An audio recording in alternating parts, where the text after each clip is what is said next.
Hello, decade beginners and produce skinners, and welcome back to another Goniloc Family Album of the Year list, a long series of opinions backed up by a meager sentence or two, if even that.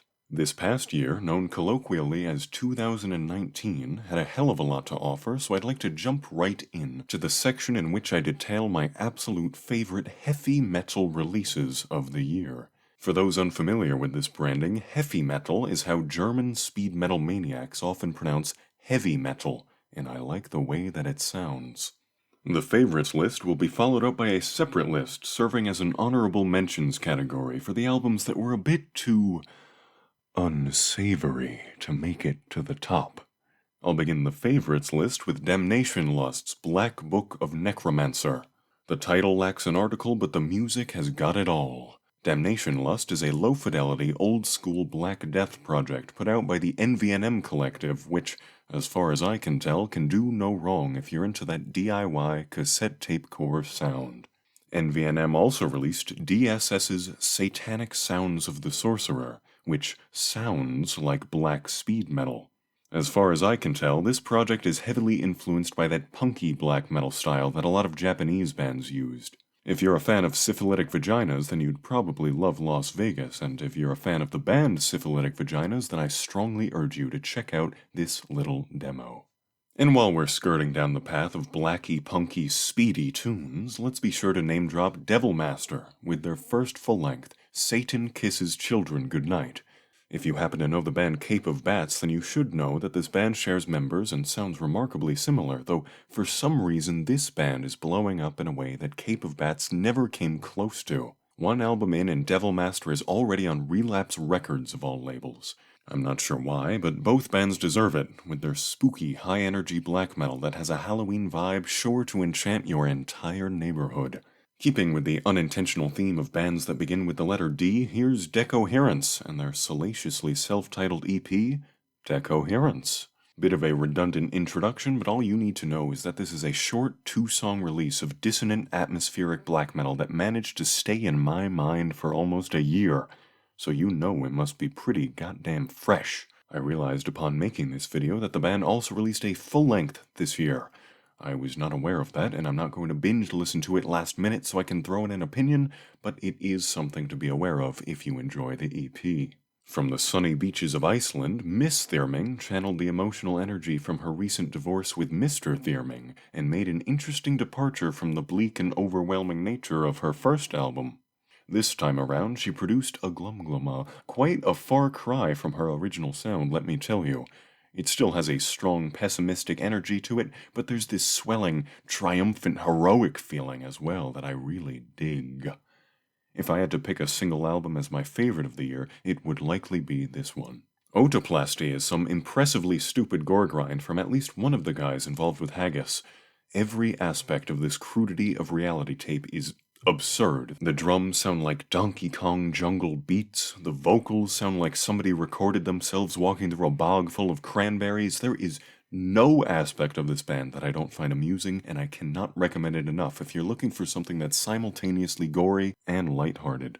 If you've ever wondered to yourself what's lying in wait for you beyond the walls of desolation, it's this guy. Somewhat related, this is also a good album. High Command plays a very extreme, high fantasy-themed form of crossover thrash that borders on black thrash. It doesn't quite get there, but these Massachusetts mamacitas have a certain energy that distinguishes them from the ocean of cold oatmeal that makes up the modern thrash scene. But go further beyond the walls of desolation and we meet the Abyss. And inside it, our dearly departed Knight Artorias. He may have failed his mission to stop the spread of the darkness, but he did get a pretty cool heavy metal EP dedicated to his memory. Only the bravest of champions get the honor of being immortalized in metal music. Actually, no, but this Visigoth EP is an extremely satisfying return to form for the band. If you watched my Album of the Year list from last year, you know I wasn't terribly satisfied with their second album. I felt it had more filler than anyone could realistically justify, but both tracks on this very obviously Dark Souls-inspired EP are molto bene, and have proven to be genuinely some of the band's best work. On top of that, Dark Souls holds a lot of meaning to me as a franchise, and for such a short release, there's a truckload of love for the lore poured into both the music and into that gorgeous Karmazid cover art. Also fresh from the heavy metal department was Iron Griffin's glorified collection of bedtime stories, enthusiastically narrated by a powerful female vocalist against a backdrop of gentle, mid-tempo riffs. But every Iron Griffin needs an iron throne, don't they? Or no, nest. Nest is the word I was looking for, but unfortunately I've already promised Throne of Iron that they could take this slot in the video. I was going to specifically highlight their split entitled The Crypt of Blades, but I found out that they released a compilation of all their miscellaneous splits and singles, most of which released in 2019, so even though the compilation came out in 2020, I think it's fair game to showcase here. Throne of Iron plays a very sloppy, charming, down-to-earth type of heavy metal, the kind where you can tell nobody's really a professional, but they're having fun, and it's very infectious. They have a full-length coming out in early 2020, so be on the lookout for that. Dearest viewers, I promise that we'll get back to the screaming memes of extreme metal in just a moment, but before we do that, I have got to shout out the admirers of antiquity in Atlantean Kodex. This album has over an hour of poetic complaints about modernity and chariots and horses stepping on men. It's awesome! The band plays epic doom fused with traditional heavy metal, and either description works in my opinion. Swamp Thing is my favorite comic book character, especially Alan Moore's run, so even if I saw somebody doing a split with a Swampbeast, I would be completely void of terror. Coincidentally, Void Terror did a split with the band Swampbeast, and I did not piss my pants when it happened. Both bands play a thick, abrasive type of death metal, and both bands did a nice job of it. Antichrist Siege Machine should probably see a cardiologist about their schistosomiastic palpitations. They seem to be negatively affecting the band's handwriting. But we don't come to these types of pummeling black death and/or war metal bands for their legibility, now do we? We come for the consistency of their cover art. Unless my own two God-given eyes are deceiving me, that is the same Siege Machine from their Morbid Triumph EP. Holy smokes. In a very similar vein, Primitive Warfare put out a war metal demo that lives up to the name of the band, and the name of the demo. It was a self-titled demo. Also, I'm not sure what went wrong during the recording sessions, but their Siege Machine seems to have been reduced to a pile of splintered wood. Not the best look, my friends, but at least the music came out well. I've featured Yellow Eyes in my videos before, but to be totally honest, I don't know how to sell them to you. They do a lot of unorthodox stuff with their guitar work and their song structure, but I wouldn't even consider labeling them progressive or avant-garde. They're just weird. The band is satisfyingly unique, and I think even the lyrics and album titles reflect that. What is a rare field ceiling? How do I even make a joke about that? What are you trying to communicate to me?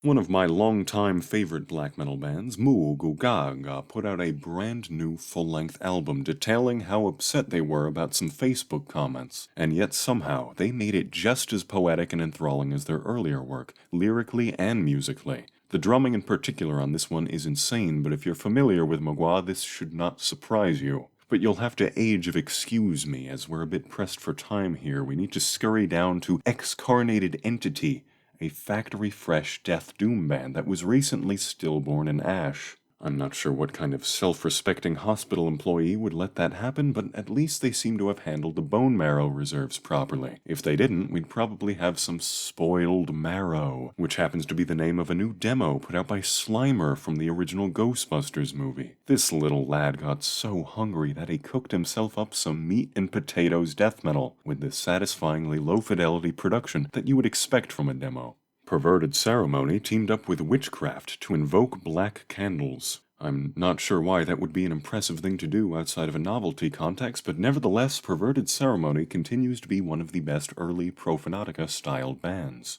Just as Witch Vomit continues to be one of the best bands with witch in their name, as well as one of the best bands with vomit in their name, and I say that in all seriousness because there really is a lot of competition in both categories. Witch Vomit plays gooey, grimy, rotten, sticky music, just like everybody else in Portland. And finally, I'm going to end softly with an acoustic folk-type project called Whoredom, Rife, Emissary. This is not a metal release, but as the name implies, it's directly connected to the black metal band Whoredom Rife. and includes 2 acoustic covers of Whoredom Rife songs as well as 2 originals. Zooey mama, I am exhausted. That sure was a lot of bands that you're going to forget the name of by the end of this video. Let's clutter our collective memory a little bit more with some albums that I wouldn't consider my favorites of the year, but that I would still be comfortable recommending. Ladies and gentlemen, if you've made it this far in the video, welcome to Level 2, the Secondary Sweethearts. We'll start the day as healthy as we can with a plate of eggs of Gomorrah. Just like any other breakfast, this meal contains an unhealthy fetishization of pregnancy and murder communicated via some chaotic black death metal. I would continue the theme of breakfast-related puns, but when you begin to find your own jokes frustratingly unfunny, it's usually time for a change in direction.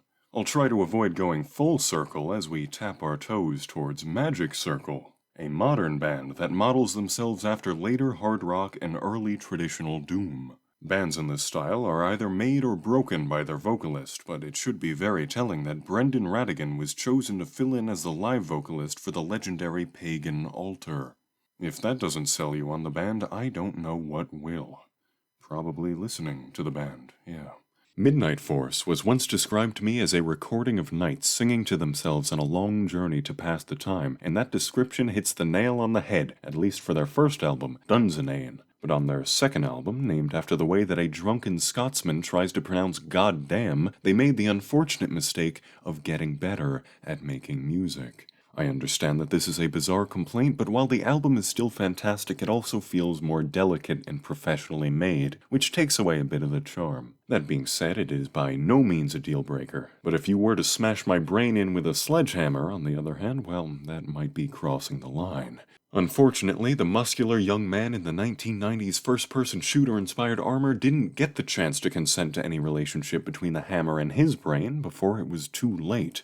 Those that knew him in life want him to be remembered as the man whose gruesome death was exploited for a death grind collaboration between the masterminds of Rip to Shreds and Dragcar, respectively. And speaking of unfortunate accidents, somebody gave this legitimately badass and well-performed gore grind a bunch of anime samples and imagery. What a tragic mistake. My heart goes out to all of those that judged this release by its theme because it's actually really good. I get it. I get the reservations, but it's really good, I promise. Aphrodite may be the goddess of love, but as far as this Canadian speed metal goes, I can only say that I like them. Put a shirt on, you morally diseased degenerates. Ugh, see what you've started, background characters from a neoclassical painting? Now everybody's going shirtless, even this scythe-slurping Susie from the Graven Hag EP, which could be described as a marriage between black metal and heavy metal, with a tempo as high as the sky. Best regards, Graven Hag. But for real, let's move on to something a little more tasteful, like an extreme metal band that regularly uses authentic audio from serial killer interviews. Dragged into Sunlight has once again been dragged into the spotlight with a single that spans half an hour and does everything it can to make you feel paranoid and gross on the inside. One thing I feel I should add is that this band has had some form of conflict with their ex-label Prosthetic Records, and apparently the band has received virtually no support or payment throughout the relationship. So if you do check out this release, perhaps hold off on paying actual money for it. The band has a GoFundMe available on their social media if you do feel like parting with your precious dollars, but otherwise it's available for streaming. Perhaps you'd even let your money go after the sun has set, when there's no more sunlight to be dragged into. This would be what we in the industry call a Nocturnal Departure, much like the black metal band from Winnipeg. Cathartic Black Rituals is unapologetic worship of the classic Norwegian and early French black metal scenes, most noticeably similar to Immortal's first 2 albums, minus the frog vocals. Lord Mantis is similar to Dragged into Sunlight in that they are both aggressive bands that still know how to turn up an atmosphere and gradually wear you down. I may be inflating their association in my mind just because both projects have used uber cult artwork in the past, but Lord Mantis broke up for a brief period in 2017 and I'm just really happy to have them back. Before we continue, I think it's only fair to inform you that the remaining 5 releases we have in store for you tonight are death metal. If you are not a death metal fan, ask your nearest flight attendant to escort you to one of the side exits. Are they gone yet? Good. Then we can begin our great adventure. Minenfeld has chosen to dedicate their crusty bolt-thrower-style death metal to a second-rate amusement park located in New Jersey. which can actually be a nice place to visit if you stay away from Patterson and Camden and Newark and Hoboken and any other of the many harsh realms located within. That's right, folks, we have 2 New Jersey-themed death metal releases back to back, this one coming from more of a Death Doom background. It reminds me a lot of last year's Noose Rot, in case anybody picked that one up. But sometimes you don't want to pick up a slow, meandering Death Doom record. Sometimes you just want to pick up a cadaver and whip it into the sky, see how far you can get it.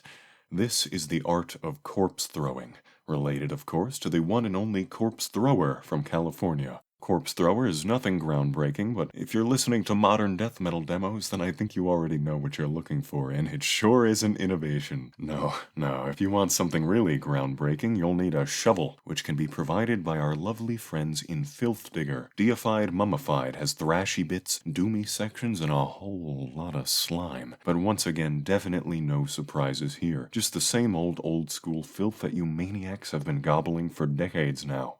The real gem of our parting extreme metal quintet here would be Nucleus, a technical, sci-fi themed death metal band that's actually making an effort to get weird with it. They're clearly inspired by Nocturnus and Time Ghoul, and let's not pretend like outer space is a new frontier in metal, but of all the sci-fi death metal I heard this year, this one was easily my favorite. Once again, we reach the bitter end. I have obviously not listened to every single metal album from 2019, nor will I ever, God willing, but these are the releases that I got some enjoyment out of, and I hope that they can make you happy too. If not, that's what therapy is for, and since mental health care is not covered under your Goniloc insurance, it's time for me to go. So long, folks. I love dust.